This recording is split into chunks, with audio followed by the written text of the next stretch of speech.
Hey everybody, welcome. It's Tammy from FightForYouCoaching.com, and today I'm going to talk to you a little bit about what emotional eating is. Starting Monday, I'm going to really dive into emotional eating and talk about all kinds of different things centered around emotional eating. And today I just wanted to kind of give you guys an insight to what emotional eating really is, or what society portrays it at. So I did look up the official definition of emotional eating, or as what the medical dictionary refers it to. And in the medical dictionary, it refers to emotional eating. It is the practice of consuming large quantities of food, usually comfort foods or junk foods, in response to feeling instead of hunger. And Merrill Gardner, a marketing professor at the University of Delaware, says we eat for a variety of different emotions, and we eat in a variety of different circumstances, which are in turn connected with emotions, hence emotional eating. Clear and consistent connections are between negative emotions and unhealthy foods.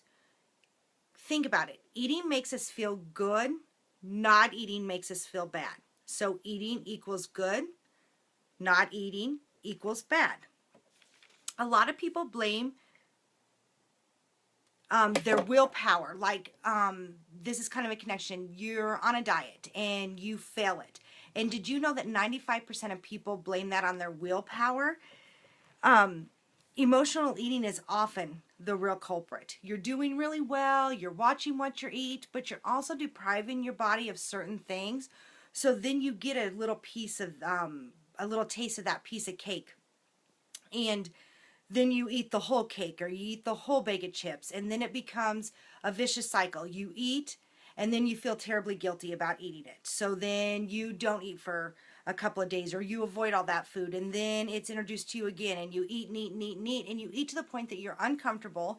You start to gain weight, and then it becomes connected to your emotions. Emotional eating plays a huge role in obesity, but it also plays a role in eating disorders such as bulimia and anorexia, and it plays a huge role in depression as well. And these are all things that I'll discuss in the next 2 to 3 weeks with you guys in connection of emotional eating. At some point in our lives, we've all had issues with emotional eating. I know that I did when I was really going through a lot of depression and I gained a lot of weight. That's what I did.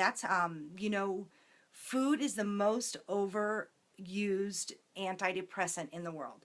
We eat, eat, eat, eat to push down our feelings. And because, as we said, eating makes you feel good, and not eating makes you feel bad. You think the more food you consume and the more that you eat and eat and eat, you feel better and better and better. But it's actually the opposite effect. You eat and eat and eat, you feel bad, emotionally and physically, because you're full and miserable all the time. So then you beat yourself up. So then what do? You grab for another bag of chips, and eventually you gain weight, and then you feel guilty about that. So you continue to eat more and more and more.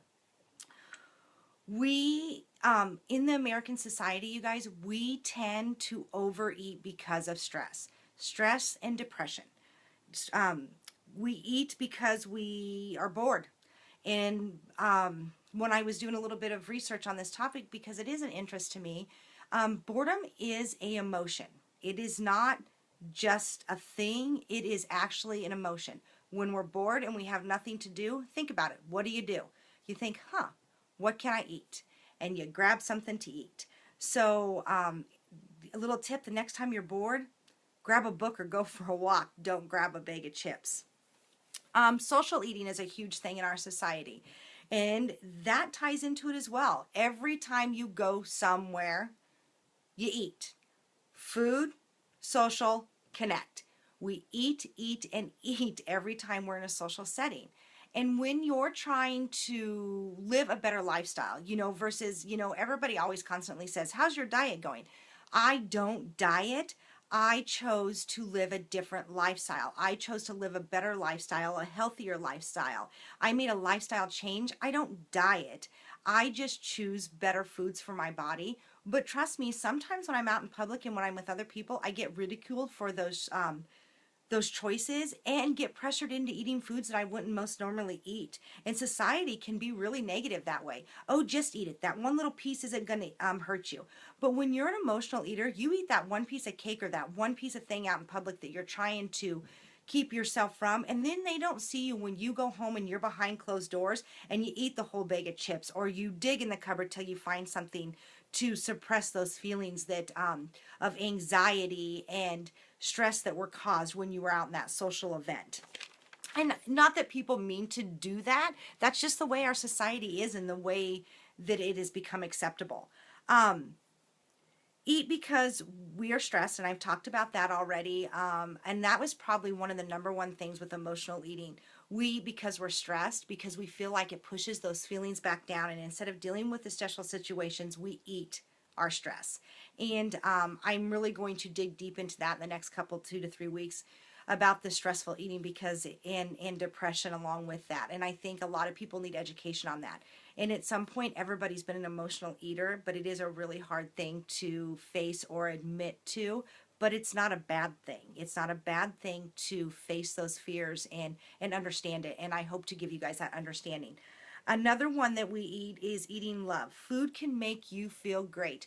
Think about it this way: sugars and all that give you instant energy. And if you're in a stressful situation, that sugar and stuff gives you the energy. You think that you can just conquer anything. But think about it, after that sugar rush goes down, how your body feels. You beat yourself up again.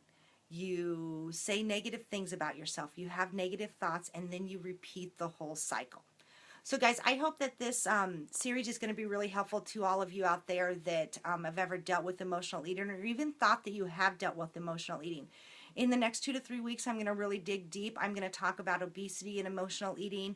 I'm going to share some really great tips with all of you guys. And I'm also going to talk about emotional eating with children. I think in our society today, we have a lot of bullying that goes on.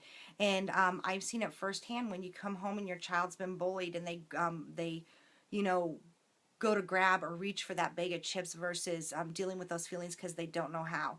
So I'm going to get into this really good in the next couple of weeks. So I hope you join me, and we'll talk to you guys soon. Have a great weekend.